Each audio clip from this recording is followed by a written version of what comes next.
Good morning, everyone. It's great to be back at I/O. We are coming to you live from our campus here in Mountain View. Of course, it's not quite the same without our developer community sitting here in person. It's another reminder of the times we are living in. The pandemic has brought us together in a shared experience for more than a year. But now we are seeing that common experience diverge. In some places, people are beginning to live their lives again as cases decline. Other places like Brazil and my home country of India are going through their most difficult moments yet. We are thinking of you and hoping for better days ahead. COVID-19 has deeply affected every community. It's also inspired coordination between public and private sectors and across international borders. At Google, we launched products and initiatives to help one another through this time, to help students and teachers continue their learning from anywhere, to help small businesses adapt and grow, and to get emergency relief and vaccines to communities in need. We work closely with many nonprofit organizations around the globe, and you can go to the link behind me to support their excellent work. At Google, the most fundamental way we help is by providing access to high-quality information. Authoritative information from 170 public health organizations around the world, including the CDC, the FDA, and the WHO. We're also focused on helping people find accurate information about vaccines, including the hours and locations for vaccine sites in many countries on Google Maps and Search. COVID-related information has been viewed hundreds of billions of times across our products and platforms. It continues to help people make decisions and keep their families safe. I/O has always been a celebration of technology and its ability to improve lives. And I remain optimistic that technology can help us address the challenges we face together. So in that spirit, let's get started.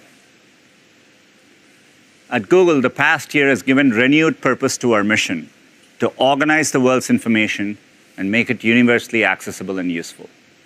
We continue to approach that mission with a singular goal: building a more helpful Google for everyone. That means being helpful in moments that matter, and it means giving you the tools to increase your knowledge, success, health, and happiness. Sometimes it's about helping in little moments that add up to big changes. Recently, we added 150,000 kilometers of bike lanes in Google Maps. We're also introducing 2 new features. First, new eco-friendly routes. Using our understanding of road and traffic conditions, Google Maps will soon give you the option to take the most fuel-efficient route.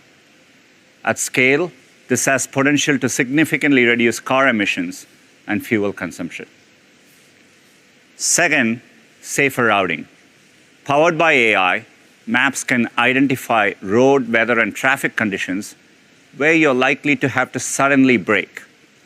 We aim to reduce up to 100 million of these events every year.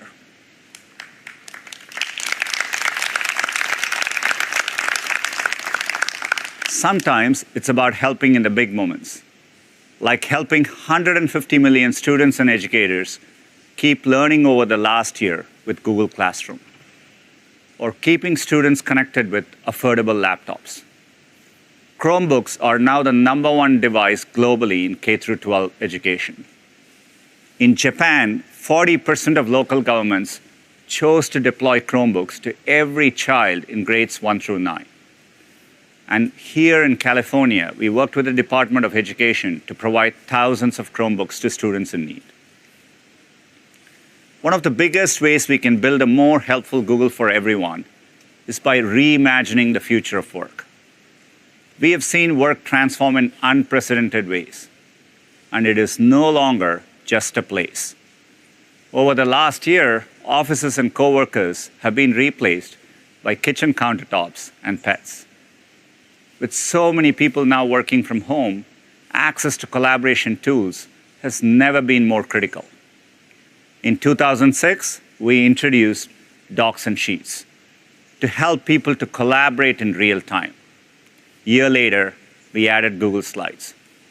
all of this is now part of Google Workspace, which builds on more than 15 years of creating ways to work together. Today, we are announcing a new experience in Google Workspace to enable richer collaboration. We call this Smart Canvas. And to tell you more, here is Javier.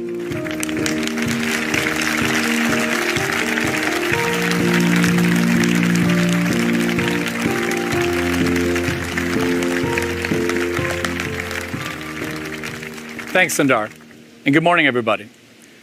With Smart Canvas, we're bringing together the content and connections that transform collaboration into a richer, better experience.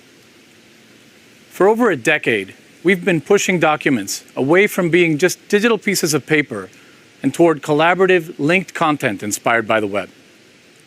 Smart Canvas is our next big step. Let's see how a distributed team uses Smart Canvas to plan an important marketing campaign. The launch date is just 2 months away, so Adu starts a document and quickly adds a brainstorm table. With app mentions, he pulls in the right people and generates a checklist to assign action items. These simple actions connect the team's plan to people, dates, and tasks, making their collaboration richer and more effective as they drive toward their launch. Now that he's shared the document, everyone starts dropping in their ideas. As they continue to brainstorm, the assisted writing feature suggests that they change the word chairman to chairperson in the document to avoid a gendered term. New assisted writing capabilities in Google Workspace offer suggestions so you can communicate more effectively. Not only are we helping with language suggestions, we're also making it easy to bring the voices and faces of your team directly into the collaboration experience to help them share ideas and solve problems together. Up to now, Adu and his team have been collaborating in the doc and scheduling separate Google Meet calls to review their progress. But starting today, you can easily present the doc, sheet, or slide you're working on directly into a Google Meet call. Now Adu can join his colleagues with just one click. And this fall, we're excited to bring Meet directly into docs, sheets, and slides for the first time. This will enable teams like Adu's to actually see and hear each other while they're collaborating. Now, they'll never skip a beat. And to keep that collaboration flowing in the meeting, the team used the new responsive voting table to see which ideas for the campaign are the most popular ones. With all the progress they've made together, Adu's initial document has evolved into a highly interactive, always up-to-date, actionable plan. And the team stayed connected every step of the way. That's the power of Smart Canvas. 2 months later, it's time to launch the new campaign. Adu and his team are joining from offices, from home, and everywhere in between, connecting across time zones and continents. To help both office and remote teammates remain an equal part of the conversation, no matter where they are, we're launching Companion Mode in Google Meet. Companion Mode gives each of Adu's teammates in the office their own video tile, so they can stay connected to their remote colleagues and everyone can participate in polls, chat, and Q&A in real time. Companion Mode is coming to Google Meet later this year. Teammates can also be heard wherever they work with noise cancellation powered by the best of Google's AI. And machine learning in Google Meet to automatically adjust camera zoom and lighting, ensuring that everyone can be seen across all environments. We've also made it easier to customize views and share content so teams can focus on what matters most in the moment. This means that when Adu presents to the rest of his team, he can easily arrange people's faces to gauge their reactions while staying focused on his content. And his colleagues across the globe can follow along with live captions, even translations, into their native languages. When Adu finishes his presentation, he doesn't feel separated by time zones or languages or the devices his team is using. Instead, with Google Meet's immersive experience, he feels connected and in the moment. With Smart Canvas and these powerful enhancements to Google Meet, we're transforming collaboration in Google Workspace to help people succeed at work, at home, and in the classroom. Previously, the fully integrated experience in Google Workspace was available only to our customers, but it will soon be available to everyone, from college students to small businesses to friends and neighbors wanting to stay connected and get more done together. Stay tuned for more details in the coming weeks. And now, I'll hand it back to Sundar.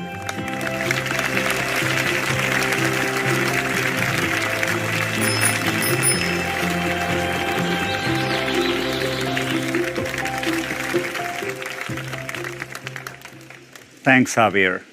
Those were exciting examples of how computer science and AI can make us more helpful across our products.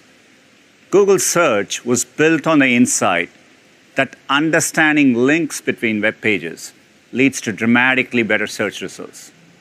We've made remarkable advances over the past 22 years, and search helps billions of people. And to improve search even further, we need to deepen our understanding of language and context. To do this requires advances in the most challenging areas of AI. And I want to talk about a few today, starting with translation. We learn and understand knowledge best in our native languages. So 15 years ago, we set out to translate the web, an incredibly ambitious goal at the time. Today, hundreds of millions of people use Google Translate each month across more than 100 languages. Last month alone, we translated more than 20 billion web pages in Chrome. With Google Assistant's interpreter mode, you can have a conversation with someone speaking a foreign language, and usage is up 4 times from just a year ago. While there is still work to do, we are getting closer to having a universal translator in your pocket. At the same time, advances in machine learning have led to tremendous breakthroughs in image recognition.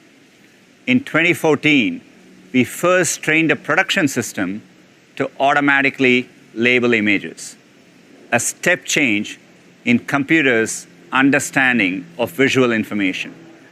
And it allowed us to imagine and launch Google Photos. Today, we can surface and share a memory, reminding you of some of the best moments in your life. Last month alone, more than 2 billion memories were viewed. Image recognition also means you can use Google Lens to take a photo of a math problem. Wish I had this when I was in school. Lens is used more than 3 billion times each month. We can now be as helpful with images as we are with text.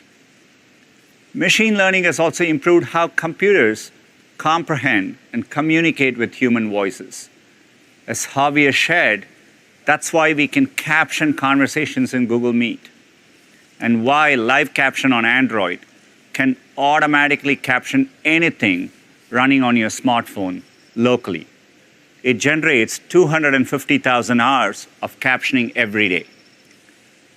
Breakthrough technology from DeepMind called WaveNet increase the quality of computer-generated speech, leading to more natural and fluid interactions. WaveNet allowed us to create and deploy 51 voices across Google Assistant. Together, the advances in AI I just spoke about across translation, images, and voice improve the search experience for billions of people. They also enabled us to make a huge leap forward in how computers process natural language. In 2017, we first introduced the world to transformers, a novel machine learning approach for better natural language understanding. Transformers became the foundation for many other breakthroughs, like AlphaFold and BERT, which we introduced in 2019. BERT considers the full context of a word by looking at the words that come before and after, leading to one of our most significant quality improvements across Google Search, and enabling us to respond to queries with more helpful answers. In this case, realizing that the question was about parking on a hill without a curb.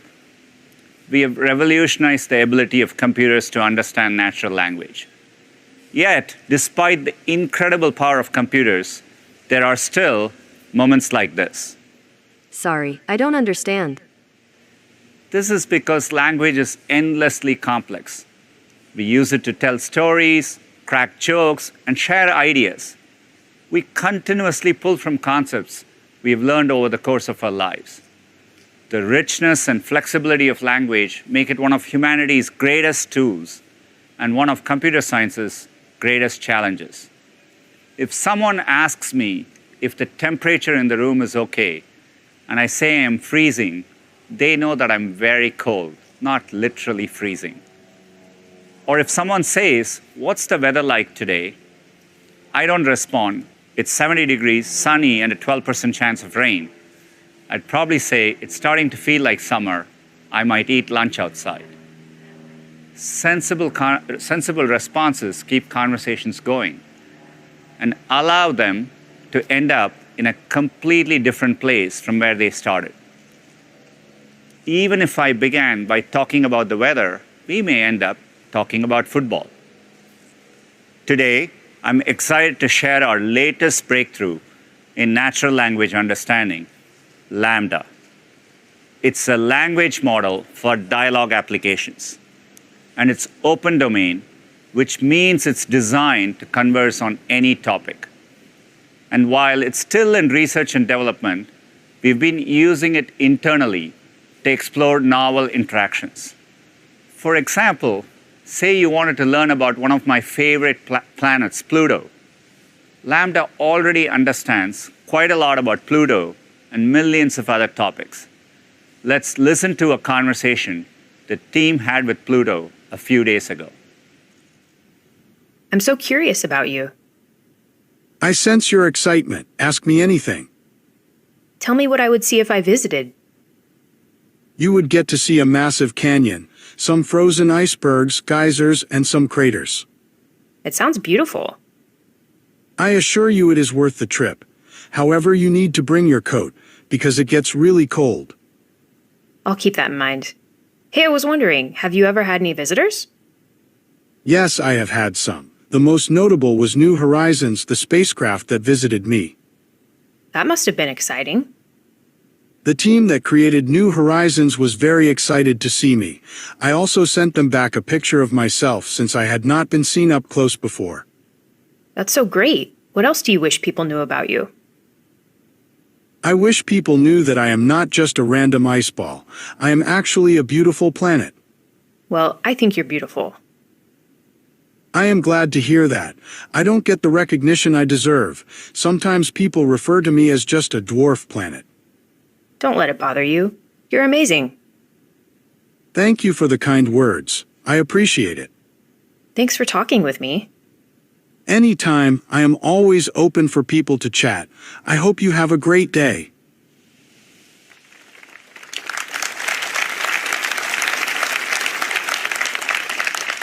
I spent some time with my son conversing with Pluto, and it's magical. We had a lot of fun learning about space together. Let's break down what made it feel so natural. First, learn concepts. As you saw, the model talked about the New Horizons spacecraft and the coldness of space. Lambda synthesized these concepts from its training data. These concepts were not hand-programmed in the model. Because none of the responses were predefined, Lambda answered with sensible responses, keeping the dialogue open-ended. Natural conversations are generative, and they never take the same path twice. And Lambda is able to carry a conversation no matter what we talk about. You can have another conversation without retraining the model. Let's see what happened when we talked to a paper airplane. What's it like being thrown through the air? It's quite the experience, actually. The wind blowing against you, and the trees flying past are quite the sight. You never know where you'll land either. What's the worst place you've ever landed? That would have to be in a puddle. I was just barely still intact, so I was stuck there for a few minutes. It was quite annoying. Oh, that sounds awful. Were you able to fly again? Thankfully, I was. I had a few minor injuries to my wing, but you can't really tell unless you know what to look for. What's the secret to a really good paper airplane?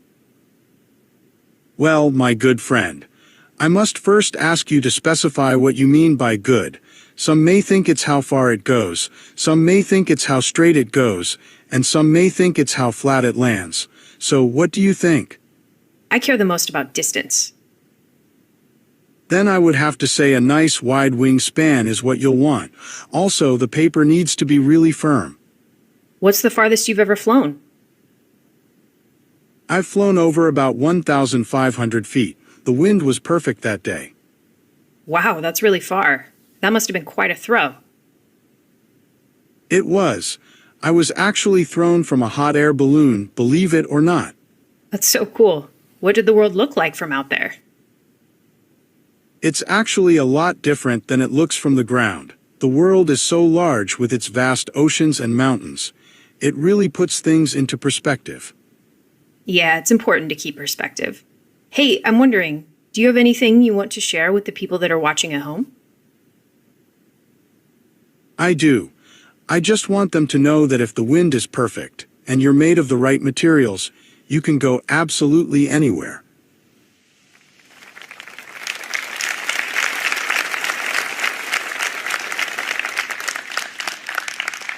It's really impressive to see how Lambda can carry on a conversation about any topic. It's amazing how sensible and interesting the conversation is. Yet, it's still early research, so it doesn't get everything right. Sometimes, it can give nonsensical responses, imagining Pluto doing flips, or playing fetch with its favorite ball, the moon. Other times, it just doesn't keep the conversation going. At Google, we have been researching and developing language models for many years. We have focused on ensuring Lambda meets our incredibly high standards on fairness, accuracy, safety, and privacy. So from concept all the way to design, we are making sure it's developed consistent with our AI principles. We believe Lambda's natural conversation capabilities have the potential to make information and computing radically more accessible and easier to use. We look forward to incorporating better conversational features into products like Google Assistant, Search, and Workspace. We're also exploring how to give capabilities to developers and enterprise customers. Lambda is a huge step forward in natural conversation, but it is still trained only on text. When people communicate with each other, they do it across images, text, audio, and video. So we need to build models that allow people to naturally ask questions across different types of information.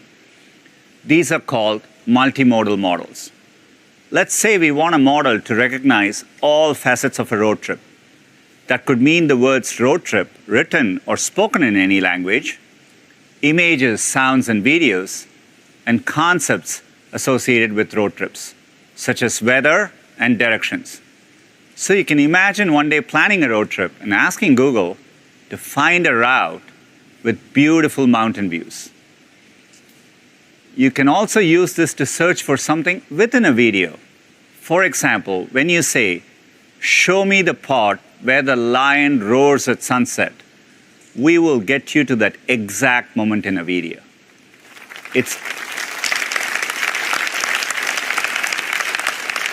still early days, but later on in the keynote, you'll hear from Prabhakar about the progress we are making towards more natural and intuitive ways of interacting with search.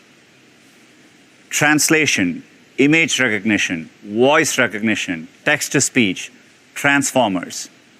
All of this work laid the foundation for complex models like Lambda and multimodal. Our compute infrastructure is how we drive and sustain these advances, and tensor processing units are a big part of that.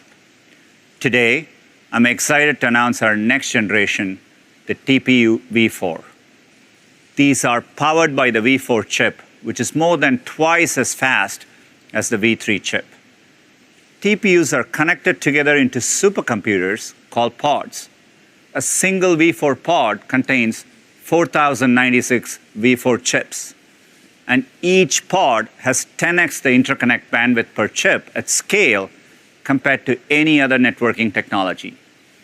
This makes it possible for a TPU v4 pod to deliver more than 1 exaflop, 10 to the 18 power floating point operations per second of computing power. Think about it this way. If 10 million people were on their laptops right now, then all of those laptops put together would almost match the computing power of 1 exaflop. This is the fastest system we've ever deployed at Google, and a historic milestone for us. Previously, to get an exaflop, you needed to build a custom supercomputer. But we already have many of these deployed today. And we'll soon have dozens of TPU v4 pods in our data centers, many of which will be operating at or near 90% carbon-free energy. And our TPU v4 pods will be available to our cloud customers later this year. It's tremendously exciting to see this pace of innovation. As we look further into the future, there are types of problems that classical computing will not be able to solve in a reasonable time. Quantum computing represents a fundamental shift because it harnesses the properties of quantum mechanics and gives us the best chance of understanding the natural world. Achieving our quantum milestone was a tremendous accomplishment, but we are still at the very beginning of a multi-year journey. One problem we face today is that our physical qubits are very fragile. Even cosmic rays from outer space can destroy quantum information. To solve more complex problems, our next milestone is to create an error-corrected logical qubit. It's simply a collection of physical qubits stable enough to hold quantum information for a long period of time. We start by reducing the error rate of our physical qubits, then combining 1,000 physical qubits to create a single logical qubit, and then scaling that up to 1,000 logical qubits, at which point we will have created an error-corrected quantum computer. Today, we are focused on enabling scientists and developers to access beyond classical computational resources. But we hope to one day create an error-corrected quantum computer. And success could mean everything from increasing battery efficiency to creating more sustainable energy to improved drug discovery and so much more. The roadmap begins in our new data center, which we are calling the Quantum AI Campus. Let's step inside. Michael, are you there? Hey, Sundar, how's it going? Yeah, I'm here, and I'm excited to learn why I'm here, and I'm guessing that's why he's here. Hey, Michael. Hey. I'm Eric, lead engineer here. I'd like to welcome you to one of the most powerful quantum computing facilities in the world. Oh, thank you, thank you. What's this? Can I touch it? Yeah, that's a quantum processor. And inside are these actual physical qubits. Oh, hey, little guy. Qubits are the fundamental building blocks of quantum computers, but they're incredibly fragile. Oh. Even the tiniest particles can disrupt their operation. Right. Which is why we work so hard to create the optimal environment to keep them stable. Right, and I'm guessing the optimal environment doesn't include like Cheeto dust. So I'm just gonna put this puppy right back. Thanks. Let me show you where the clean ones go. Oh. So we built this campus to inspire all of our quantum mechanics and to show the world what the future of computing looks like. Good for you, dude. Look at you, dude. Thanks. That's a cool lamp. It's not a lamp. This is actually a cryostat, and you're looking at the inside of a quantum computer. Wow, cryostat. I love that word, cryostat.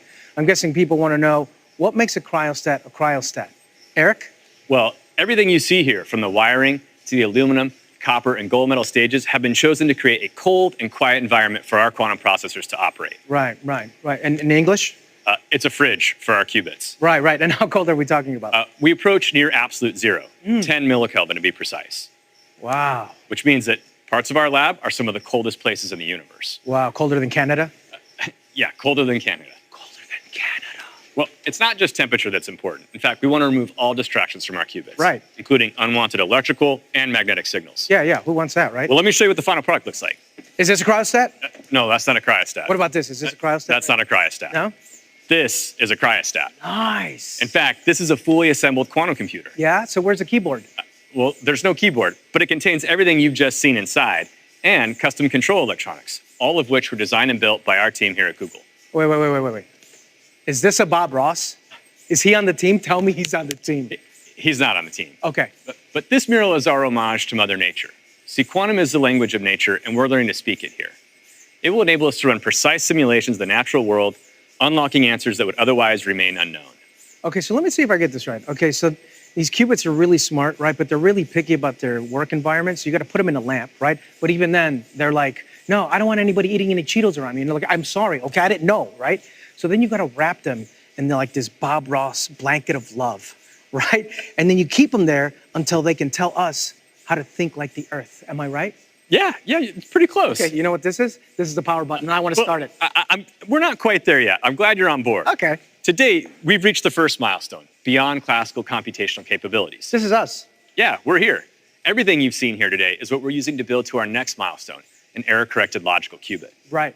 And from there, we'll tile thousands of those together to reach our ultimate goal, an error-corrected quantum computer. Right, that's my goal too.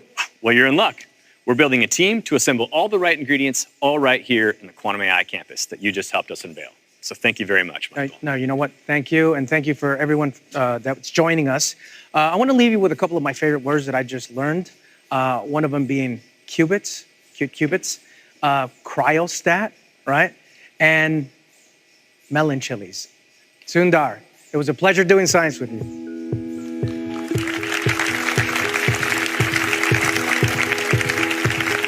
It was a pleasure doing science with you too, Michael. We recognize that building an error-corrected quantum computer will be incredibly challenging. But solving hard problems and advancing the state of the art is how we build the most helpful products. At Google, we know that our products can only be as helpful as they are safe.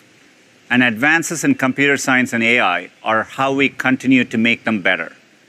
We keep more users safe by blocking malware, phishing attempts, spam messages, and potential cyber attacks than anyone else in the world. And our focus on data minimization pushes us to do more with 2 years ago at I/O, I announced Auto Delete, which encourages users to have their activity data automatically and continuously deleted. We have since made Auto Delete the default for all new Google accounts. Now, after 18 months, we automatically delete your data unless you tell us to do it sooner. And this is now active for over 2 billion accounts.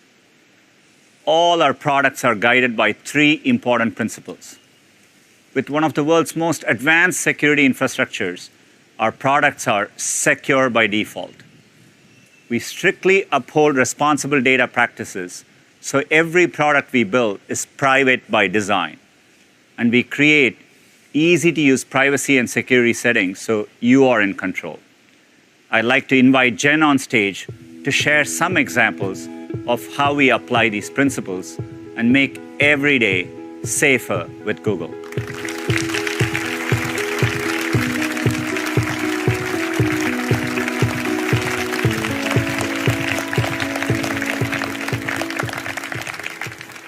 Thanks, Sundar. We believe that protecting your privacy starts with the world's most advanced security. It seems like every day we hear about another cyber attack that puts emails and personal data at risk.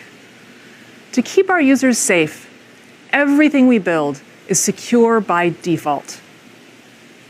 Each of our products is protected with advanced AI-driven technologies. In fact, every day, Gmail automatically blocks more than 100 million phishing attempts. Google Photos encrypts 4 billion photos. And Google Play Protect runs security scans on 100 billion installed apps around the world. But the single most common security vulnerability today is still bad passwords. Consumer research has shown that 2/3 of people admit to using the same password across accounts, which multiplies their risk. Ultimately, we're on a mission to create a password-free future. That's why no one is doing more than we are to advance phone-based authentication. And in the meantime, we're focused on helping everyone use strong, unique passwords for every account. Our password manager creates, remembers, saves, and autofills passwords for you. It's already used by over 500 million people. But we want to free everyone from password pain. That's why today we're announcing 4 new upgrades that make our password manager more helpful. First, we're making it easier than ever to get started with a simple tool that imports passwords saved in other password managers. Next, we'll have deeper integration across both Chrome and Android, so your secure passwords go with you from sites to apps. Third, automatic password alerts will let you know if we detect any of your saved passwords have become compromised in a third-party breach. And lastly, what I'm especially excited about, a quick fix feature in Chrome, where the assistant will help you navigate directly to your compromised accounts and change your passwords in seconds. Our continued investment in our password manager makes it just one of the many ways Google is the safer way to sign into anything online. Another core principle is ensuring that each of our products is private by design. This means continuously making thoughtful decisions about when, how, and why data is used in our products, including data that's used for ads. Our principles drive us to draw a strict line between what's in and what's out. For example, we never sell your personal information to anyone. We never use the content you store in apps like Gmail, Photos, and Drive for ads purposes. And we never use sensitive information to personalize ads, like health, race, religion, or sexual orientation. It's simply off limits. And while we've always believed that ads play an important role in supporting a free and open web for everyone, we're equally committed to making the web more private and secure. Through the Open Source Privacy Sandbox initiative, we're collaborating with publishers, content creators, advertisers, and industry organizations like the W3C to develop new privacy-preserving solutions that will shape the future of online advertising. Making our products private by design also drives us to build groundbreaking computing technologies that enable personalized experiences while protecting your private information. One technology we've been pioneering is differential privacy, which allows us to use large aggregated data sets while guaranteeing that your individual data can never be identified as yours. No one has scaled the use of differential privacy more than we have. To help developers everywhere use differential privacy, we created the world's largest open source library of differentially private algorithms, which has advanced so many important fields, from cancer research to census analytics. Another important technology is federated learning, invented here at Google in 2016. It enables machine learning models to be trained centrally without any raw data leaving your device. And since building it into Gboard and messages, we've saved people countless hours of typing with helpful suggestions. This is just one of the ways we build for privacy everywhere that computing happens, both in the cloud and on device. And speaking of devices, to make billions of Android phones private by design, we developed Android's Private Compute Core. It's uniquely open source and designed to privately process and protect sensitive data. It powers features like live caption without sharing audio data with Google or any other apps. No one else offers this kind of technically enforced, verifiable privacy. And the Android team will be coming up in a bit to share more. These are just a few of the ways we're building the most advanced privacy-preserving technologies into our products to keep your data private, safe, and secure. We know that a big part of feeling safe online is having control over your data. Privacy is personal. So we build powerful privacy and security settings that let people choose what's right for them. You can find them in your Google account, which saw over 3 billion visits last year. We also know that some controls are most helpful when they're built right into the app, like when we added an incognito mode in Search, Maps, and YouTube. Today, we're announcing a few new controls that you'll see in our most popular apps. For example, people tell us they sometimes wish they could easily delete the last thing they searched. And we heard you. So now, just tap your profile picture to access your menu and immediately delete recent search history from your account. We're also working to make privacy controls more accessible in Maps. Now, when you see places you visited in your timeline, we'll remind you that it's because you turned on location history, which you can easily turn off right there in your timeline. And lastly, we're rolling out locked folder in Photos, first on Google Pixels and coming to more Android devices throughout the year. Photos you add to this passcode-protected space are saved separately, so they won't show up as you scroll through Google Photos or any other apps on your device. This feature would have been helpful for me last year when we surprised our kids with a new puppy, and we needed to hide the photos before we brought Splash home. As Sundar said, there's nothing more important than keeping you safe online. Building products that are secure by default, private by design, and that give you control is how we ensure that every day you're safer with Google. Just as we've engineered advanced computing solutions to protect your privacy, we continue to think about future advances in AI and their potential for making our products even more helpful. Not surprisingly, so much of what we do starts with search. And next, you'll hear more about this from Prabhakar.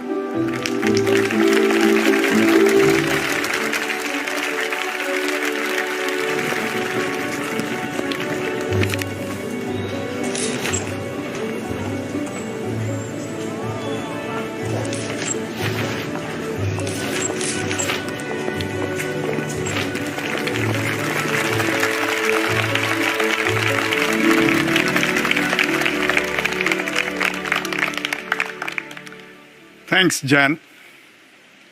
Today, we are excited to share how our advances in AI are enabling us to understand the world more deeply than ever before, opening up helpful experiences for you across Google Search, Maps, Shopping, and Photos.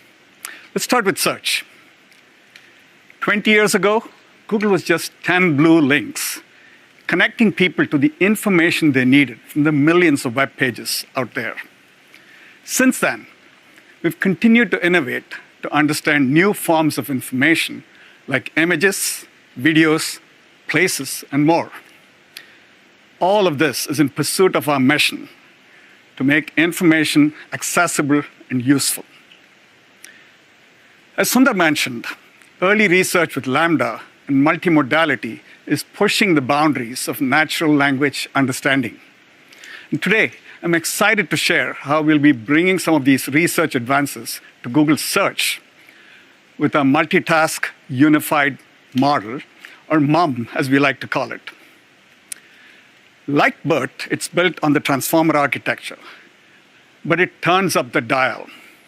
You see, MUM is 1,000 times more powerful than BERT. But what makes this technology groundbreaking is its ability to multitask in order to unlock information in new ways. Here are a few tasks it can handle at the same time. It can acquire deep knowledge of the world. It can understand language and generate it too. It can train across 75 languages at once, unlike most AI models, which train on one language at a time. And then, what makes MUM even more amazing is that it's multimodal, which means it can simultaneously understand different forms of information, like text, images, and videos. We've already started some internal pilots to see the types of queries it might be able to solve and the billions of topics it might help you explore. Let me show you what I mean. Let's say you're an avid hiker planning your next adventure. You might ask, I've hiked Mount Adams, and now want to hike Mount Fuji next fall. What should I do differently to prepare? This is a question you could casually ask a friend, but search engines today can't answer it directly because it's so conversational and nuanced. MUM is changing the game. With its language understanding capabilities, it would know you're looking to compare two mountains and also understand that prepare could include things like fitness training for the terrain and hiking gear for fall weather. Then, it's able to surface useful insights based on its deep knowledge of the world. Here, it's highlighting that Mount Fuji is roughly the same elevation as Mount Adams, but fall is the rainy season on Mount Fuji, so you might need a waterproof jacket. It would also give you pointers to go deeper on topics, like how to prepare the right gear with articles, videos, and images from across the web. Now, a huge limitation of accessing information is the language it's written in. If there are insights about Mount Fuji in Japanese, you might not know they exist if you don't search in Japanese. But Mom can transfer language across multiple languages to give you a richer, more comprehensive answer. But it doesn't stop there. Because Mom is multimodal, it can understand different types of information simultaneously. So now imagine taking a photo of your hiking boots and asking, can I use these to hike Mount Fuji?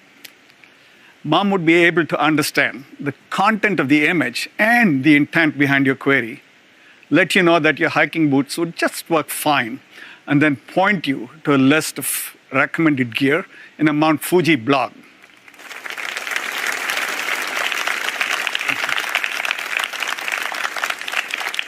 While we're in the early days of exploring this new technology, we're excited about its potential to solve more complex questions, no matter how you ask them. But we're already finding other ways to apply AI to bring you new information. Take Google Lens, which lets you search what you see from your camera, your photos, or right from your search bar. Around the world, people use Lens to translate over 1 billion words every day. This translation feature has been especially useful for students, many of whom might be learning in a language they're less comfortable with. So now, thanks to our Lens team in Zurich, we're rolling out a new capability that combines visual translation with educational content from the web to help people learn in more than 100 languages. For instance, you can easily snap a photo of a science problem, and Lens will provide learning resources in your preferred language. Let's take a look at how a student in Indonesia is using this new feature.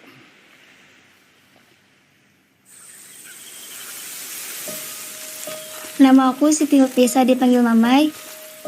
Aku kelas 9 SMP. Tentunya aku ingin menjadi ahli bahasa dan seorang dosen bahasa Inggris. Tapi kegiatan belajar di masa pandemi ini untuk aku sendiri agak lebih susah. Orang tuaku juga tidak bisa bahasa Inggris. Jadi, mereka tidak bisa bantu aku kalau kesulitan. Dia tanya ke orang, ibu kurang paham.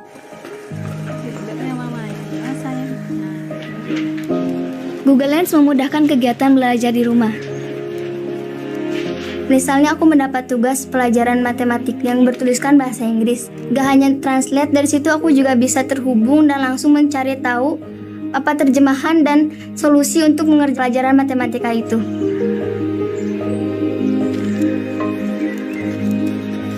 Untuk saat ini aku sedang berusaha keras untuk belajar lebih tekun, lebih rajin. Saya mau menggunakan pengetahuan saya untuk membantu masyarakat. Saya mau jadi anak yang membanggakan orang tua. Iya, senang. Ibu senang sekali belajar tidak pantang menyerah gitu.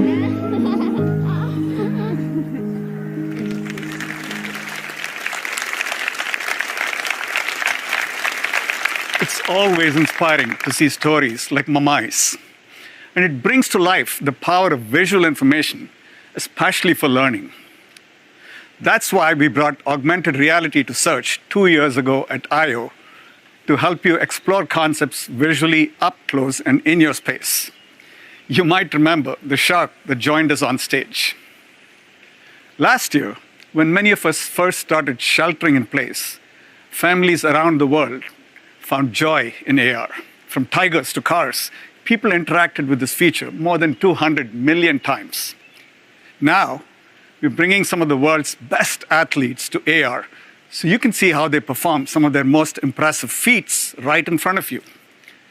Beginning today, you can see how Megan Rapinoe juggles a soccer ball or how Naomi Osaka pulls off a 125-mile-per-hour serve.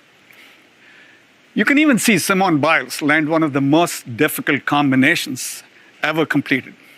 We recently caught up with Simone to get her reaction to the AR version of herself. Let's take a look. So first you're going to go to Google search. Google search. And search yourself. Okay, Simone Biles in 3D. And then you're going to view in your space. Gotta scan the floor. So let's scan the area. Ooh, and she's here. Ah. That's yourself. Oh my gosh. She goes for the triple-double. This is very accurate. I see all the details that I need to get back in the gym and work on. Nails it. That one, yeah. Simone Biles double-double dismount. Pops up anywhere. Wow, look at that. Let's turn her so we can see it from the front. It sounds just like you're in the arena. Go down to 5%, little one. Oh, There she is. Itsy Bitsy Biles. That's the smallest triple-double I've ever seen. We need to start competing in AR. It's much simpler. Saves the nerves.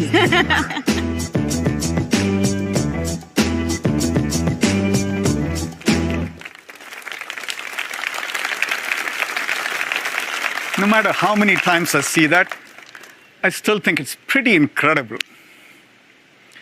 Innovations like MUM, Lens, and AR are part of our quest to make information more helpful.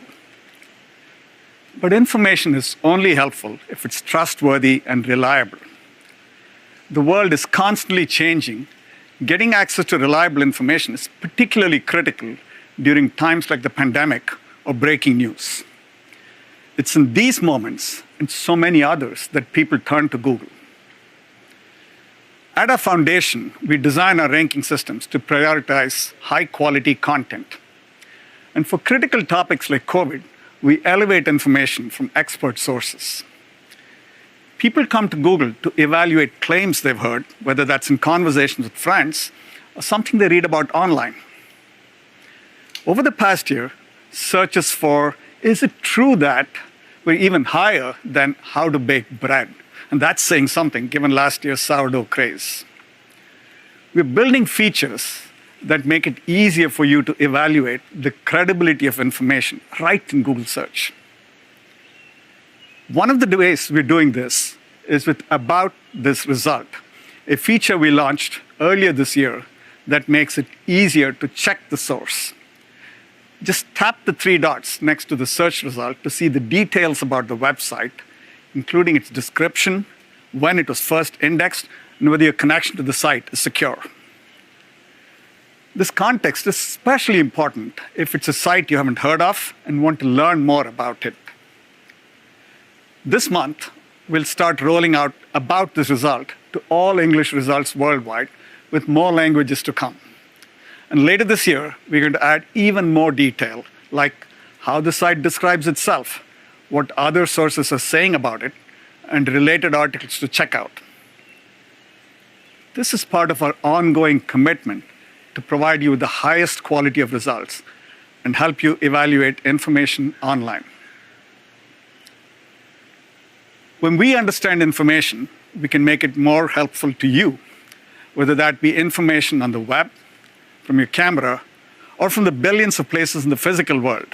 And to hear more about how AI is powering our most helpful map ever, here's Liz.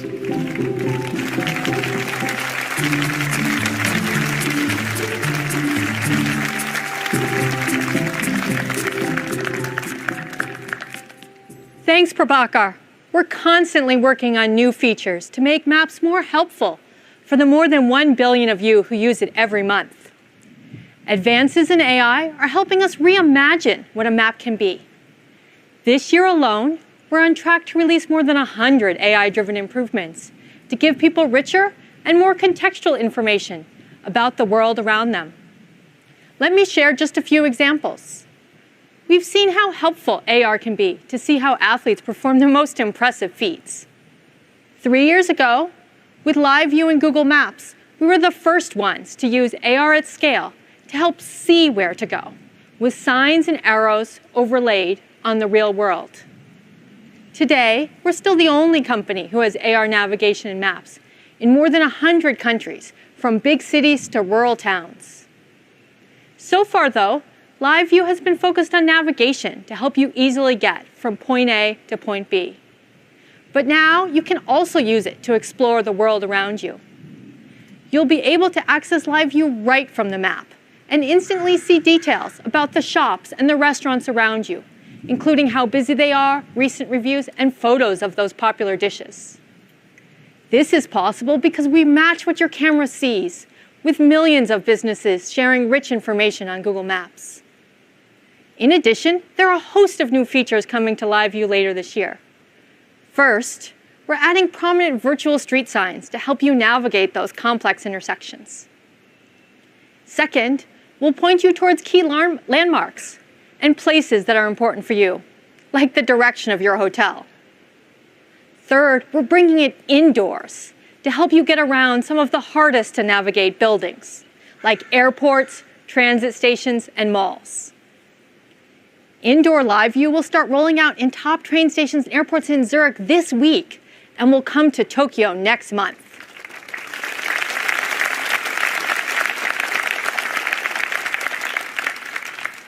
But AR isn't the only way we're bringing a whole new level of richness to Google Maps. We've heard from many of you that you'd like to have more granular information about your surrounding. That's why we're bringing you the most detailed street maps we've ever made. Take this image of Columbus Circle, one of the most complicated intersections in Manhattan. You can now see where the sidewalks, the crosswalks, the pedestrian islands are. Something that might be incredibly helpful if you're taking young children out on a walk, or absolutely essential if you're using a wheelchair. Thanks to our application of advanced AI technology on robust street view and aerial imagery, we're on track to launch detailed street maps in 50 new cities by the end of the year. Having access to rich information is useful, but it can also become overwhelming. So we're making the map more dynamic and more tailored, highlighting the most relevant information exactly when you need it. If it's 8 a.m. on a weekday, we'll display the coffee shops and bakeries more prominently in the map. While at 5 p.m., we'll highlight the dinner restaurants that match your tastes. You can see which places you've been to and get more suggestions for similar spots with just a single tap. And if you're in a new city, we'll make it easier to find those local landmarks and tourist attractions right on the map. You'll start seeing this more tailored map in the coming weeks.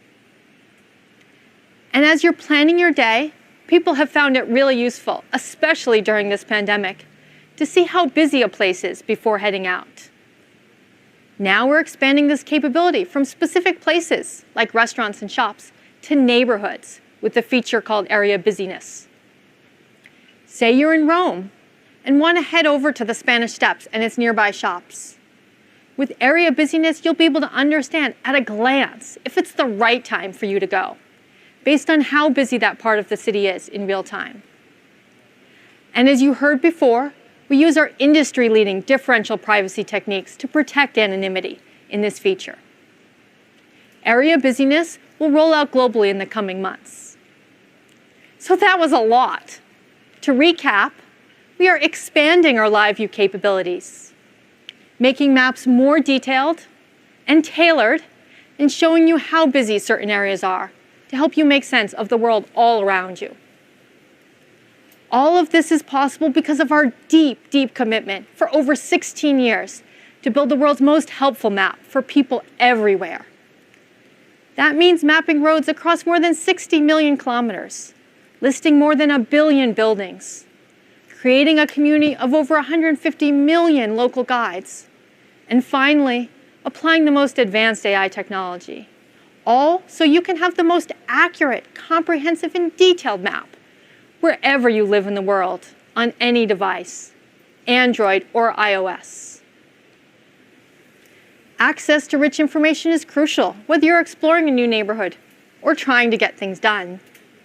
And over the past year, that's increasingly meant turning to Google to help you shop. To tell you more about how we're making it easier to shop online, from inspiration to action, here's Bill.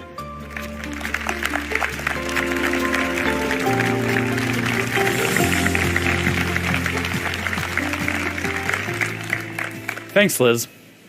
You've already heard how we're innovating to understand information and make it more helpful for you. We're doing this in a big way for shopping. More than 1 billion times a day, people are shopping across Google. And we're constantly working to make that experience better, whether you're browsing for inspiration or ready to buy. Now, let's talk about all of the ways we're innovating in shopping. Many of you are familiar with our knowledge graph, which revolutionized structured information about people, places, and things. We're now introducing the shopping graph, our most comprehensive data set for billions of products and the merchants that sell them. Building on the knowledge graph, the shopping graph brings together information from websites, prices, reviews, videos, and most importantly, the product data we receive from brands and retailers directly. Because the shopping graph knows about so many products, we can connect users with over 24 billion listings to buy those items from millions of merchants across the web, helping you find more of what you're looking for from a broader range of sellers, and giving you just as much or more choice in the digital world as you have in the physical world. The best part is that the shopping graph spans across Google, making it easier to go from inspiration to purchase no matter where you are. Let's see how this comes to life across shopping moments, from Lens to Search, Photos, YouTube, and Chrome. As we all know, shopping inspiration often strikes when we see something we like in the world around us. And for these moments, Google Lens is awesome. It turns the world into your own personal showroom. For example, I was eating outside at a restaurant recently and really liked their patio furniture. So I opened my Google app, and right from the search bar, I could use Lens to find the exact set I was looking for, and similar items too.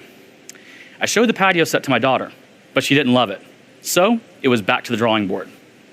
We did a bit more browsing together, starting with the Google Images tab on Search, where we see hundreds of millions of shopping searches each month. Thanks to the shopping graph, we could explore options from across the web to find what we liked, see that it was in stock, and check out with the retailer.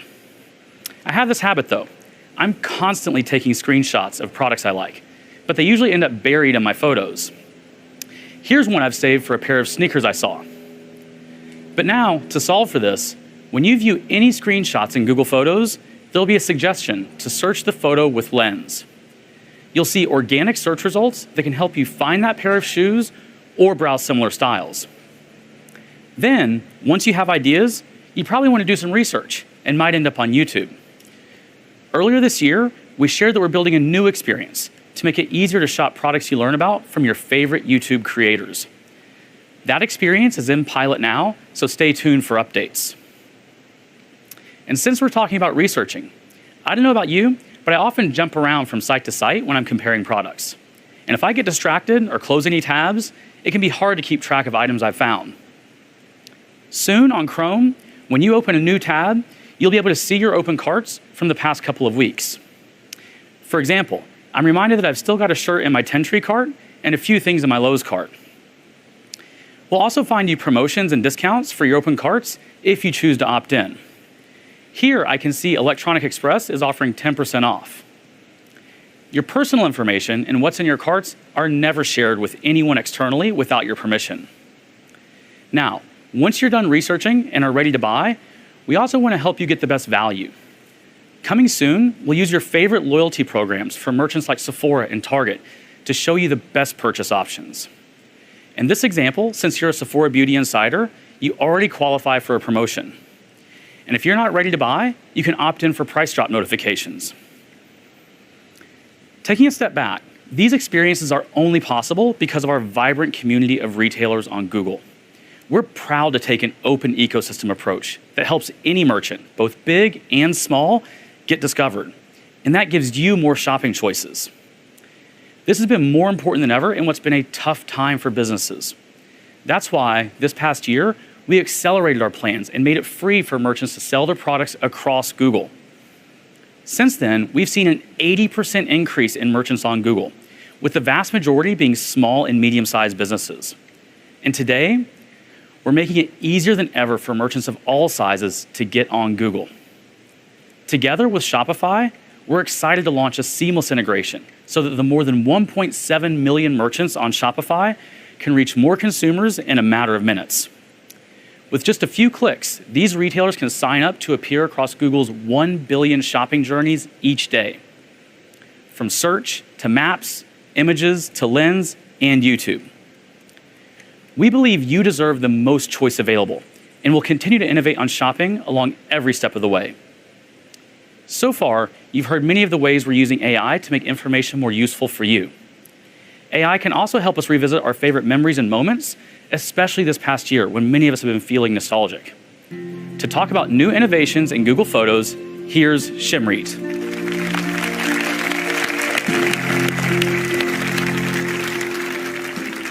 Thanks, Bill. It's great to be back on campus talking with you all about Google Photos. We capture photos and videos so we can look back and remember. They help us feel connected. And today, there are more than 4 trillion photos and videos stored in Google Photos. But having so many photos of loved ones, screenshots, selfies, all stored together makes it hard to rediscover the important moments. In fact, the vast majority of photos in Google Photos are never viewed. And we've heard from you how powerful it is to rediscover a memory that helps you tell your story and reconnect.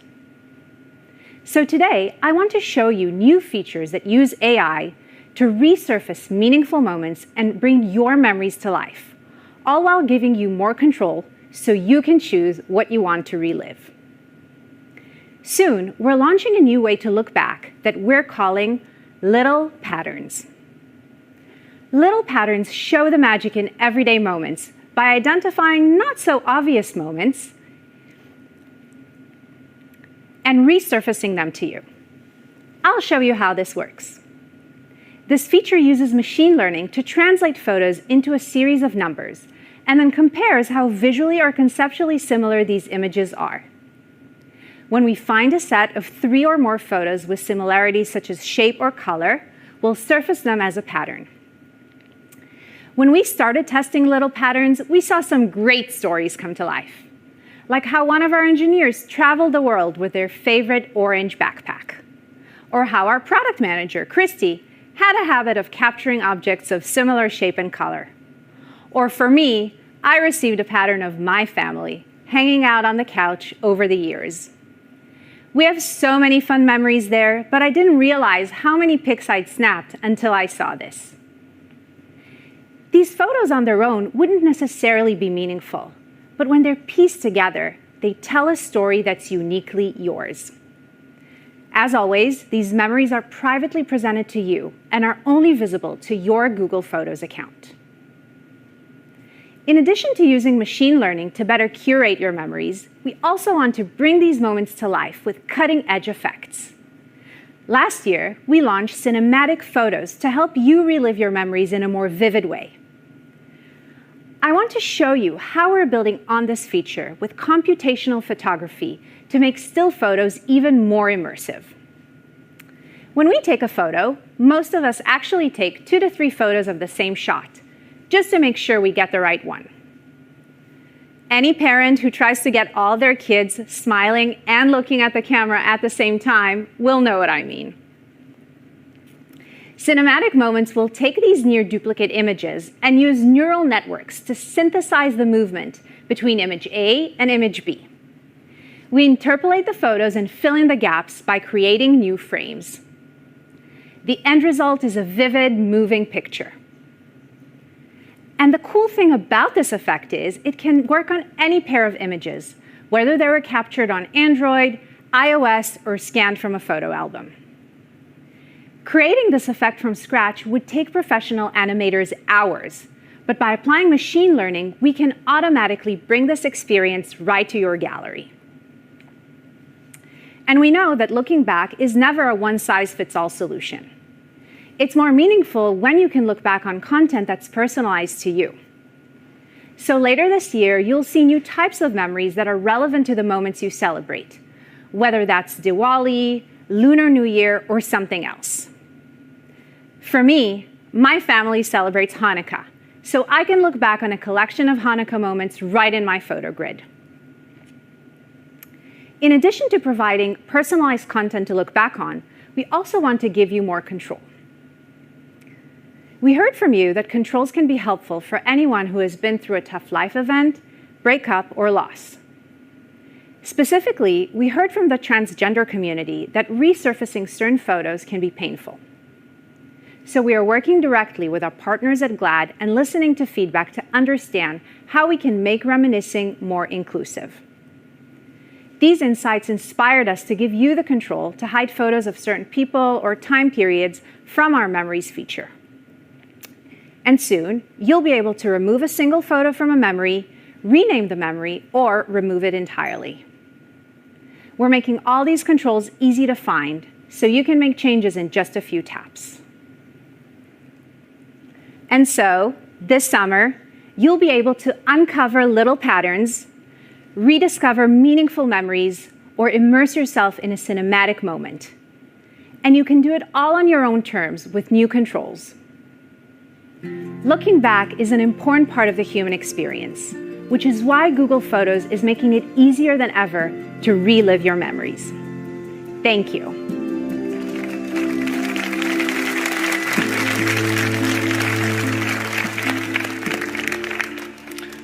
Thanks, Shamrit.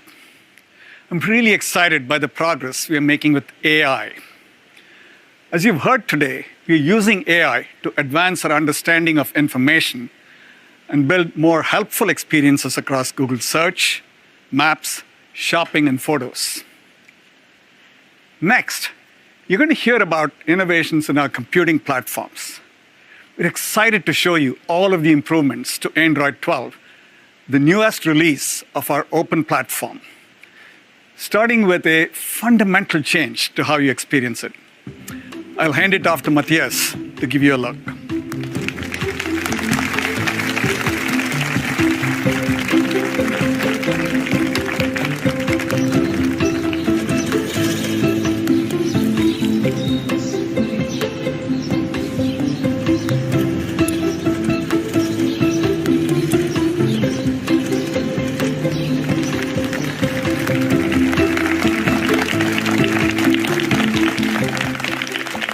From the beginning, design has made computers more helpful by making them easier to use, more personal. In 2014, we introduced material design to address the explosion of mobile phones. It set a new standard for Android apps, and for Google, it rationalized our products simply and beautifully. But today, the challenge is even bigger. Now we're at a moment where computers are showing up in places that we never imagined. It's also a moment where people are yearning to express their individuality and demanding control from their technology. We believe this is a challenge for the whole industry, to acknowledge that emotion is essential and that beauty is personal. To face this challenge, we had to question everything. Instead of form following function, what if form followed feeling?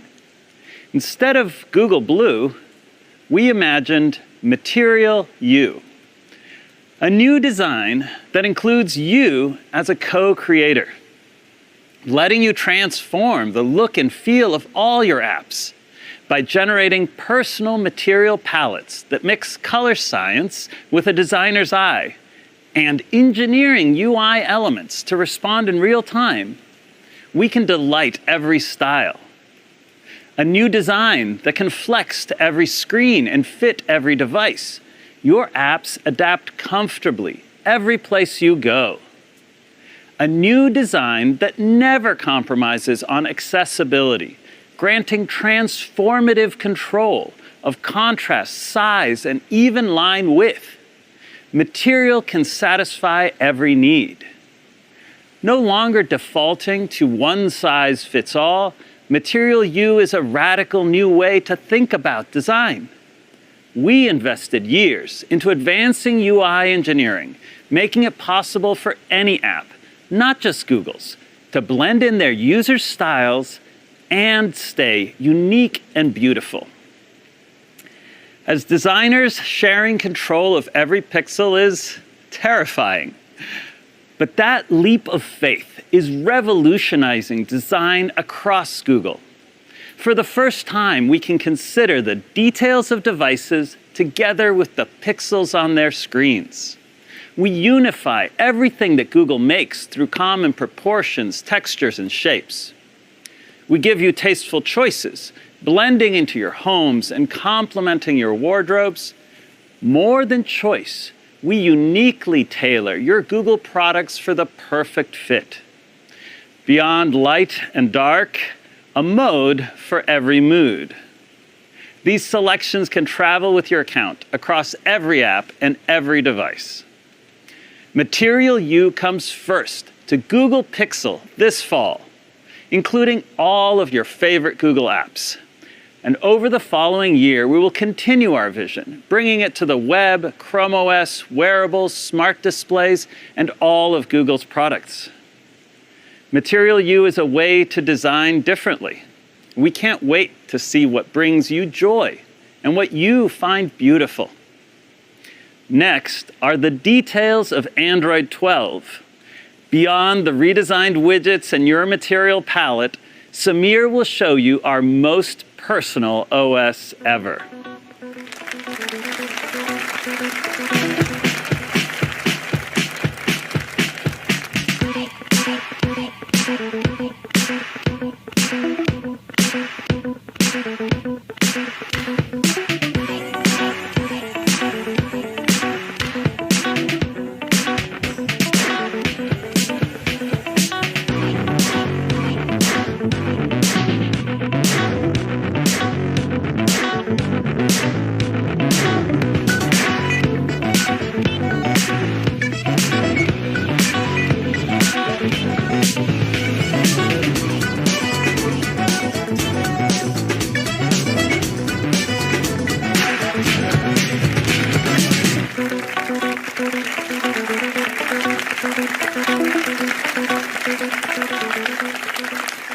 Hi, everyone. It's great to be back live at Google I/O. What you just saw was a peek into the biggest design change to Android in years, and we're going to go through all of it. But first, I wanted to share some exciting news with you. Just this week, we crossed an amazing milestone. There are now 3 billion active Android devices around the world. This would never have been possible without the entire Android ecosystem. But there's so much more to do, and Android 12 is one of our most ambitious releases ever. There are 3 big themes that we're focused on. First, smartphones are deeply personal, and we think your phone should adapt to you, not the other way around. Second, to keep your personal information safe, the OS should be secure by default and private by design. And third, we want all of your devices, TVs, cars, watches, and more to work better together with your phone at the center. I'm excited to show you more. So let's start by taking a look at our new UI for Android. We've overhauled everything from the lock screen to system settings, revamping the way we use color, shapes, light, and motion, inspired by Material You. Let me show you what we've done with color. We've got something new planned for Google Pixel, using what we call color extraction. Think of it as 1 part art and 1 part science. Watch what happens when the wallpaper changes. Like if I use this picture of my kids actually getting along for once. I set it as my background, and voila! The system creates a custom palette based on the colors in my photo.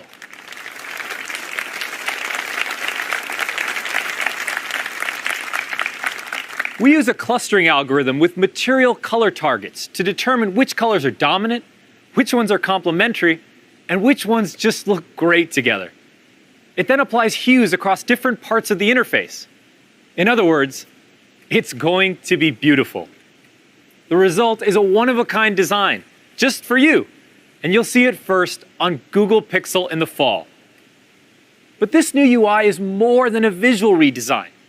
Many interactions have been simplified and system spaces purposefully reimagined. Starting from the lock screen, the design is more playful with dynamic lighting. Pick up your phone and it lights up from the bottom of your screen. Press the power button to wake up the phone instead, and the light ripples out from your touch.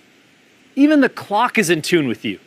When you don't have any notifications, it appears larger on the lock screen, so you know you're all caught up.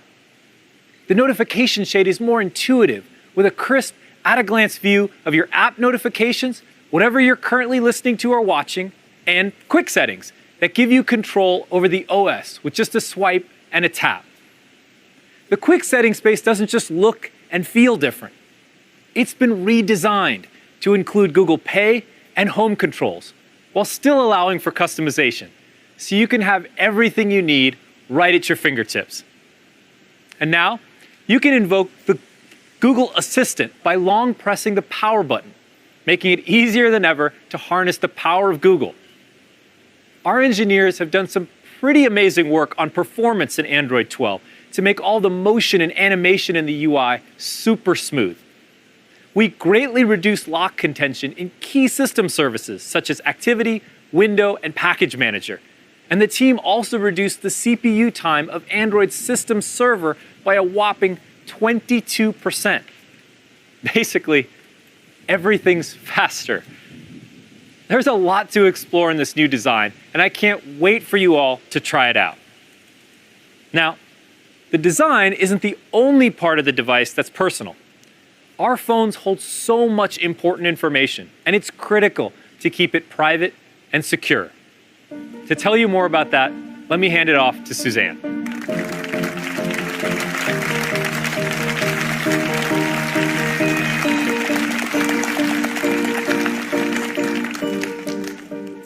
Hi, everyone.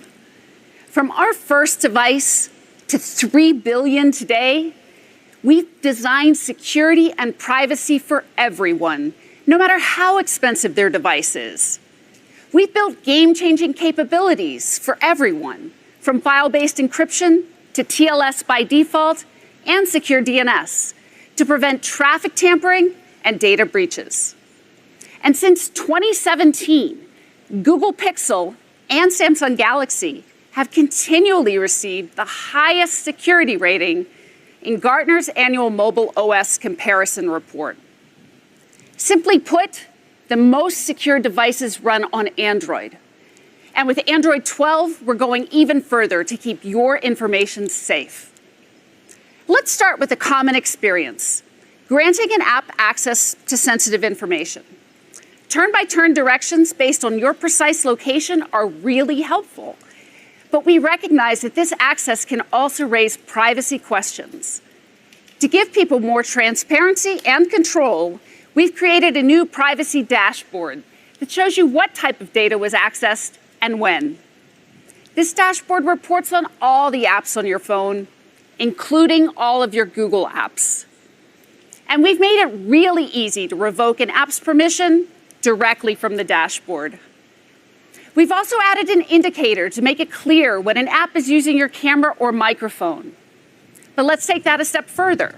If you don't want any apps to access the microphone or camera, even if you've granted them permission in the past, we've added 2 new toggles in quick settings so you can completely disable those sensors for every app. So those are a few examples of privacy you can immediately see. We're excited to share more on under-the-hood privacy, privacy that's baked into the heart of Android. As machine vision, speech recognition, and AI become increasingly beneficial, there are even more opportunities for the OS to be helpful. And to make it easier for everyone to embrace these new innovations, we're combining cutting-edge features with powerful privacy. You heard Jen talk about the ways we're building private by design technology. Thanks to advances here with Android's private compute core, we're able to introduce new features using our unique AI capabilities while still keeping your personal information safe, private, and local to your phone. Android's private compute core enables things like Now Playing, which tells you what song is playing in the background, and Smart Reply, which suggests responses to your chats based on your personal reply patterns. And there's more to come later this year. And by the way, all of the sensitive audio and language processing happens exclusively on your device. It's isolated from the network to preserve your privacy. And like the rest of Android, Private Compute Core is open source. It's fully inspectable and verifiable by the security community. Android is the first commercial mobile operating system to enable technically enforced privacy like this. And this is just one of the ways we'll continue to pioneer innovation while also maintaining the highest standards of privacy, security, and safety. And there's a whole lot more for privacy and security in Android 12, which you can hear about in our What's New in Android Privacy session later today. Now I'll hand it back to Samir to talk about how we're building for a multi-device world.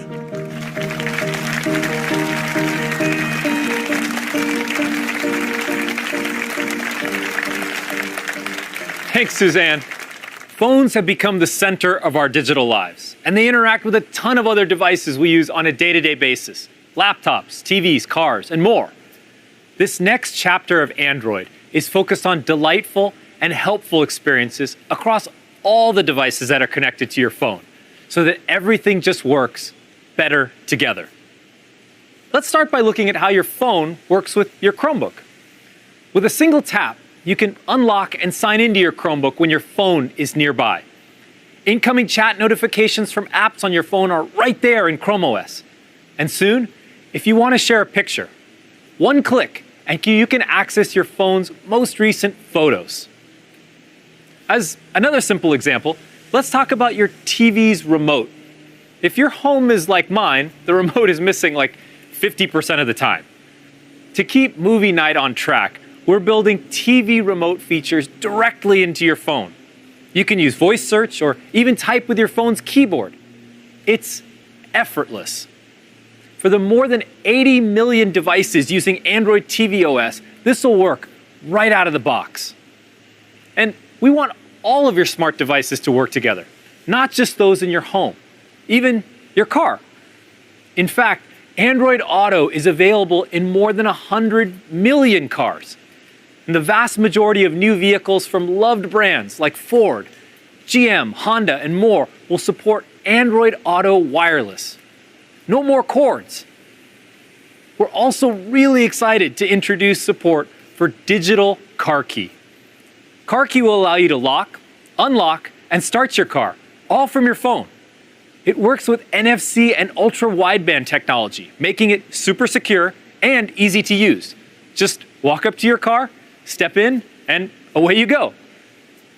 And if your friend needs to borrow your car, you can remotely and securely share your digital key with them. Car key is launching this fall with select Google Pixel and Samsung Galaxy smartphones. And we're working with BMW and others across the industry to bring it to their upcoming cars. Okay, that was a quick look at Android 12, which will launch this fall.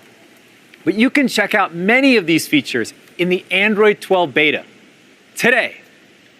Try it out on phones from 11 device makers, including Google Pixel, OnePlus, and Xiaomi. From a personalized UI to industry-leading innovation in privacy and security, and better experiences across all the devices in your life, there's so much transformative technology coming to your phone this year. Now, let's go beyond the phone to what we believe is the next evolution of mobile computing, the smartwatch. Today, I'm excited to tell you about the biggest update to Wear OS ever. We've been hard at work in 3 key areas. First, building a unified platform jointly with Samsung, focused on battery life, performance, and making it easier for developers to build great apps for the watch. Second, a whole new consumer experience, including updates to your favorite Google apps.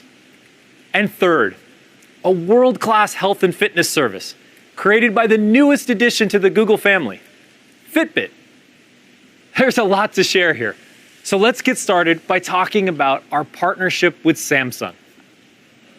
Samsung and Google have a long history of collaborating.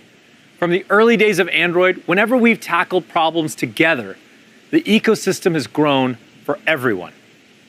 And now we're combining the best of our 2 operating systems, Wear OS and Tizen, into a unified platform focused on faster performance, longer battery life, and a thriving developer community. Working together, we've made apps start up to 30% faster and animations and transitions are super smooth. We're also addressing what consumers always want from a wearable: longer battery life. By taking advantage of smaller, lower power cores, we can do things like run the heart rate sensor continuously, letting you better track your activity during the day and your sleep overnight, while giving you plenty of battery to spare for the next day. This combined platform isn't just for Google and Samsung. It will continue to be available for all device makers, which means developers can build apps with a single set of APIs and reach millions of consumers all over the world through the Google Play Store. To hear more about our partnership, it's my privilege to welcome Patrick Chomé, who leads all product and experience at Samsung Mobile, to Google I/O.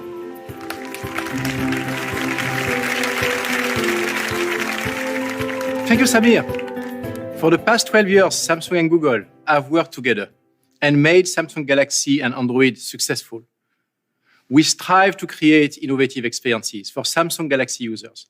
Most recently, we pioneered foldable devices and delivered rich communication experiences with Google Duo and Messages.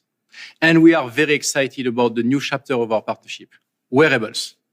The Galaxy Watch is already loved by Android smartphone users with our signature designs, cool watch faces ecosystem, an innovative health platform. We are bringing the best of these Galaxy Watch capabilities together with Google on a single platform, unifying the ecosystem for customers and developers. We work closely to optimize the performance, meaning better responsiveness and longer battery life. You will also be able to enjoy Google apps and services like the Play Store, Google Maps, and more on the next Samsung Galaxy Watch. I am truly excited to welcome the developer community to our new, vibrant, and open ecosystem. Thank you. Back over to you, Samir.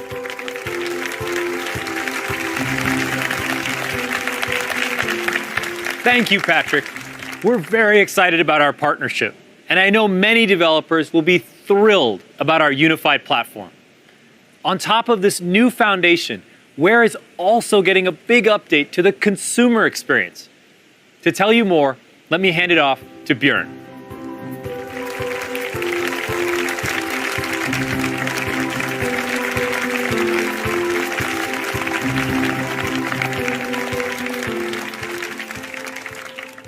Thanks, Samir. Hey, everyone. Over the last 7 years, we've learned a lot about what people love most about their smartwatch, and we've built a whole new experience with your preferences in mind. First, our new navigation system makes it faster than ever to get things done on your watch. No matter what you're doing, you can access shortcuts to important functions like instantly switching to another app. Let's say I'm running with Strava, and I'm about to hit that long, grueling hill. I just double press to switch to my last app, Spotify, put on my most motivating song, and then switch right back without missing a beat. It's such a simple thing for a more helpful and fluid experience. People have also told us they love getting glanceable pieces of helpful information just to swipe away from their watch face. So we're expanding our collection of tiles. Thanks to the new Tiles API, any developer can create one, giving people many more ways to customize their home screen carousel. Now I can go from checking my next meeting to the weather forecast to this new tile from Calm, which helps me relax before a stressful event like presenting at Google I/O. We've also been hard at work revamping the wearables app experience with a material design update and expanded capabilities, starting with your favorite ones from Google. This includes things like getting turn-by-turn navigation in Google Maps when you leave your phone behind, being able to use Google Pay in 37 countries and more than 200 public transit systems around the world, or downloading music from a catalog of more than 70 million songs for offline listening in the YouTube Music app, even without your phone nearby. We're thrilled about all the ways you'll be able to experience the best of Google on your watch. And speaking of the best of Google, I'm delighted to welcome the newest member of the family to Wear, Fitbit. Health and fitness is essential for wearables, and Fitbit has built a world-class service. So now, I'd love to welcome James to share more about our collaboration. Thanks, Bjorn. Nearly 14 years ago, my co-founder Eric Friedman and I started Fitbit with a mission to make everyone in the world healthier. We've shipped over 130 million Fitbit devices as part of that mission. But over time, we've gone beyond just helping people track their fitness to supporting them in their health journey by providing a range of devices from trackers to smartwatches, along with software and services that give users amazing health and wellness content and rich insights and analytics on their data. And now that we're part of Google, we're working to bring the best of Fitbit to Wear. We will be making some of Fitbit's most popular features available on Wear watches, including tracking your health progress throughout the day and on-wrist celebrations to help keep you motivated. In the future, we'll be building premium smartwatches based on Wear that combine the best of Fitbit's health expertise with Google's ambient computing capabilities. All this is just the beginning of how, together with Google, we can do even more to inspire and motivate people on their journey to better health. Back to you, Samir.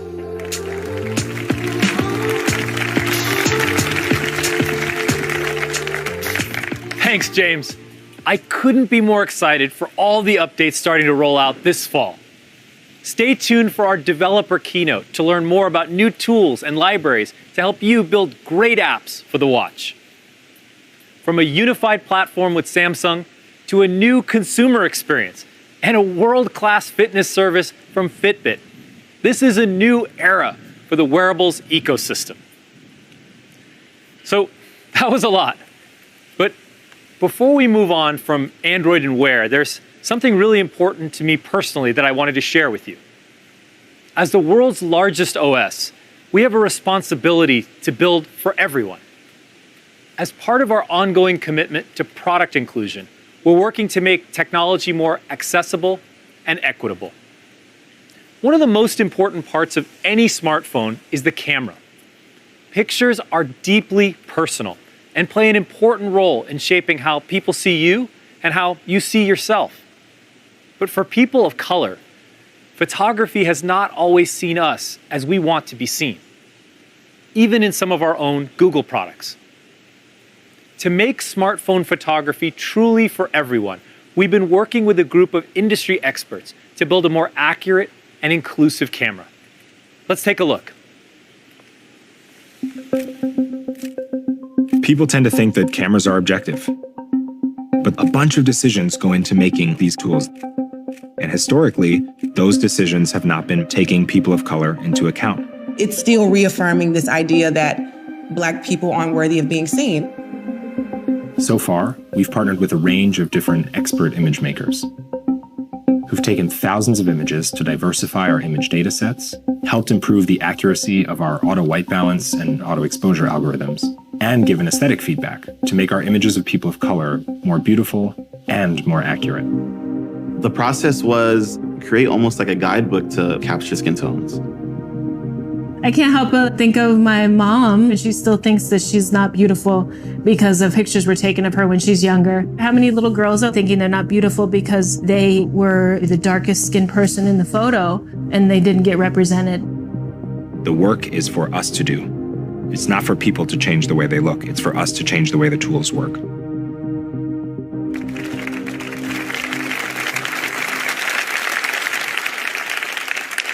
Our engineering team is learning a tremendous amount working with these experts, and we're making changes to our computational photography algorithms to address long-standing problems.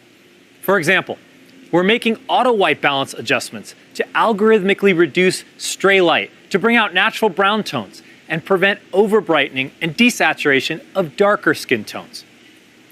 We're also able to reflect curly and wavy hair types more accurately in selfies with new algorithms that better separate a person from the background in any image.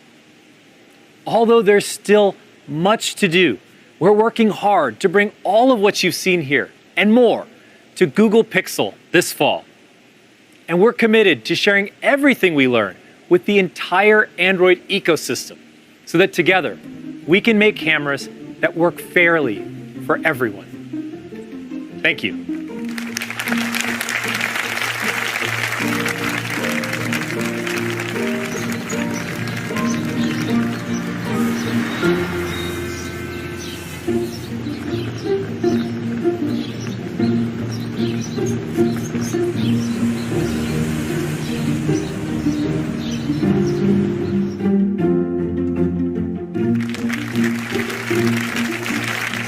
As Sundar shared, we want to build a more helpful Google for everyone to increase knowledge, success, happiness, and health beyond anything previously possible. Today, I want to bring you inside to see how our recent advances in image recognition are helping to solve some of the world's big health challenges. Let's start with breast cancer, a diagnosis that 1 in 8 women will face in their lifetime. Mammograms can help catch breast cancer earlier, but half of all women experience a false alarm across a decade of screening. So we've been working to make mammography better. Last year, our research demonstrated AI's potential to analyze screening mammograms with accuracy similar to clinicians.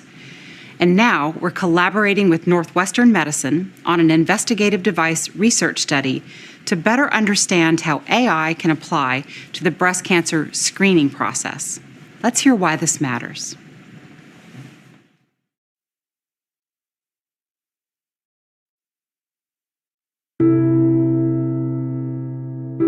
When we found out Grandma had breast cancer, it was in the late 90s, and it wasn't something that anyone talked about. So my first mammogram was nerve-wracking. Waiting for the results. Every thought runs through your head. What if they find something? It was the worst feeling. One of the greatest anxieties about having mammography is the wait. It may take radiologists days, sometimes weeks, to get through the list of mammograms that need to be read. This is a national problem. We don't have enough people doing what we need to do. With the research study that we're doing with Google, we're using artificial intelligence that scans the mammogram image. It helps flag patients that may need additional imaging. I get an email that says the patient has been flagged, and if I agree, we take the patient and they take more pictures right away. We're just at the tip of the iceberg in terms of what we can do with artificial intelligence. We would like to see that we are getting patients faster through the system. If we can show that, then we can potentially change radiologists' operations in such a way that they can prioritize patients that need care first. So it will be very exciting to see the results of this study. This is a great example of how we're learning if AI could support clinicians in their work to triage patients. At Google, we want everyone to have the highest quality care. Technology can and should help close the equity gap. That's why we're working to bring this technology to bear on important global health challenges, from diabetic retinopathy to our new work to improve tuberculosis detection using image recognition on chest X-rays. We also believe AI can assist you in your daily health. People come to Google Search every day to ask questions about their health. For example, we see billions of queries each year related to dermatologic issues.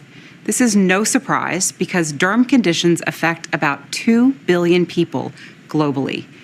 There are not enough specialists to meet the need. And so we wondered, how can AI help when you're searching and asking, what is this? Meet our AI-powered Dermatology Assist tool, a Class 1 CE-marked medical device that uses machine learning to help find answers to common derm conditions, right from your smartphone or computer. From your phone, just upload 3 different photos taken from various angles of the skin, hair, or nail issue that you want to learn about, and answer some basic questions about your symptoms. The AI model handles the rest. In a matter of seconds, you will have a list of possible matching dermatologic conditions, and then we can help you get relevant information to learn more. It seems simple, but developing an effective AI model for dermatology requires the capability to interpret millions and millions of images, inclusive of a full range of skin types and tones. When available, this tool will be accessible from your browser and cover 288 conditions, including 90% of the most commonly searched derm-related questions on Google. We're working to make it available to consumers on Google Search in the EU as early as the end of this year. We've just looked at ways we're applying AI to support people and caregivers everywhere. But health isn't just driven by medical care. It's also about our social and emotional well-being. And that's where staying connected comes in. To find out how Google is helping, let me pass it back to Sundar.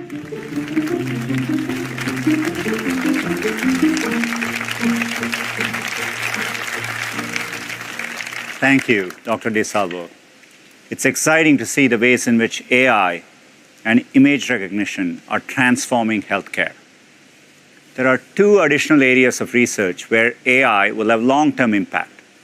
The first feels incredibly timely. We were all grateful to have video conferencing over the last year. It helped us stay in touch with family and friends and kept businesses and schools going. But there is no substitute for being together in the room with someone. So several years ago, we kicked off a project to use technology to explore what's possible. We call it Project Starline. It builds on the different areas of computer science I spoke about today and relies on custom-built hardware and highly specialized equipment. It's early and currently available in just a few of our offices, but we thought it'd be fun to give you a look at people experiencing it for the first time. Let's take a look. When I walked into the room, I was a little suspicious. What is this? I couldn't quite understand what was going to happen when that screen lit up. Eddie! So, you look beautiful. I could feel her and see her, and it was this like 3D experience.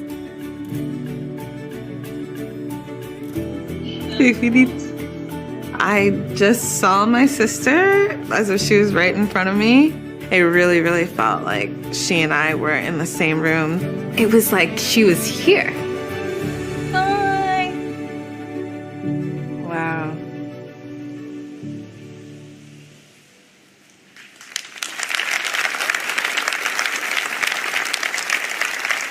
Some key advances have made this experience possible.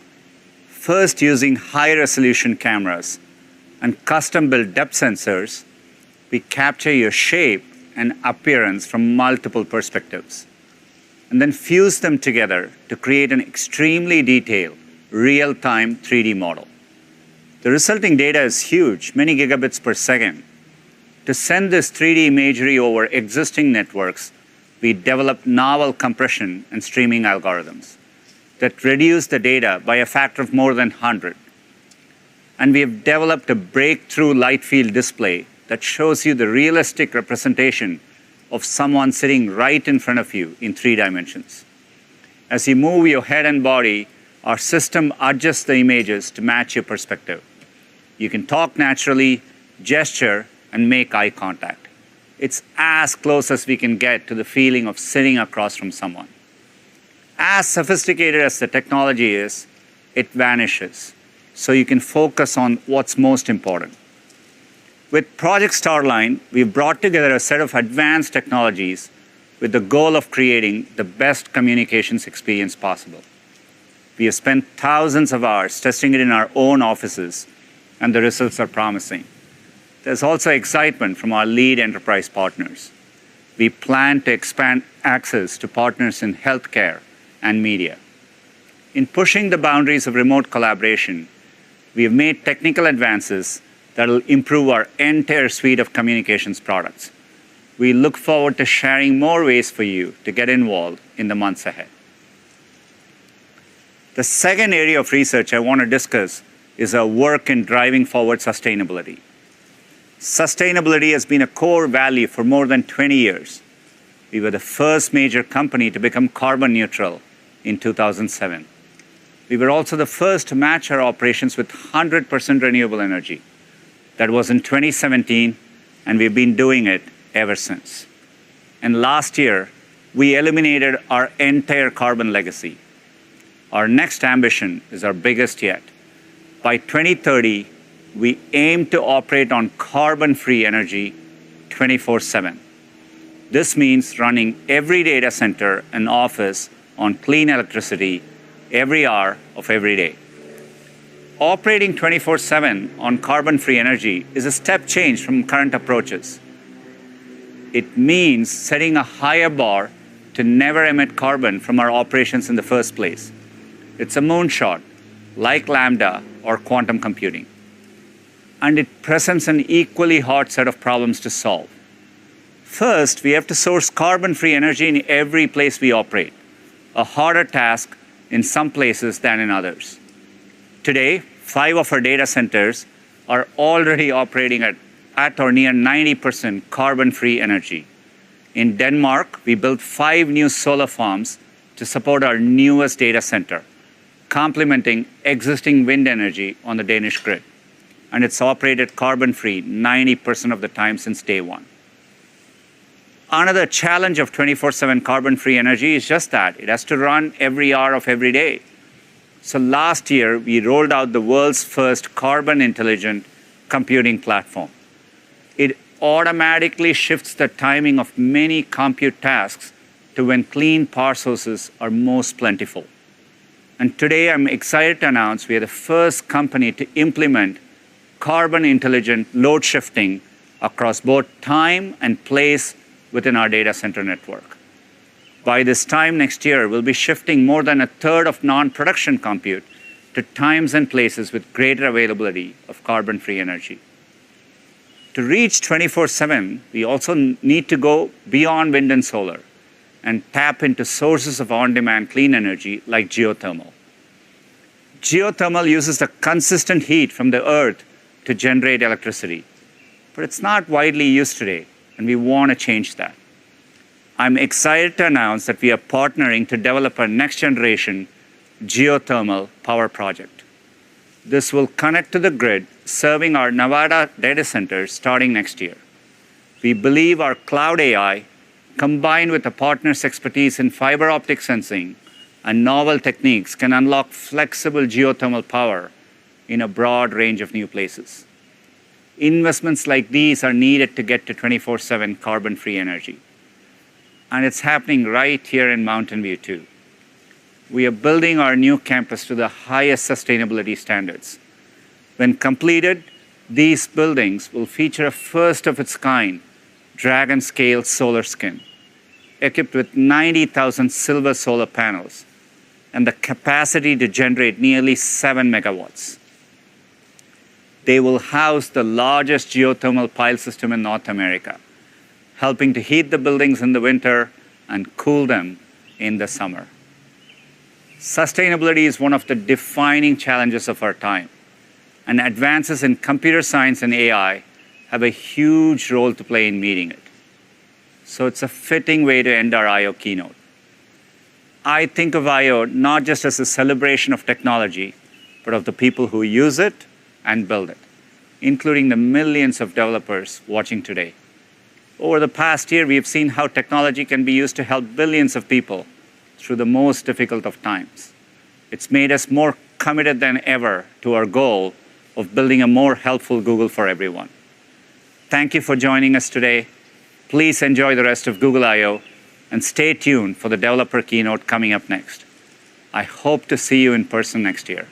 Until then, stay safe and be well. Turn on the notification to be the first to know about the release of a new one. Thank you for watching. See you soon.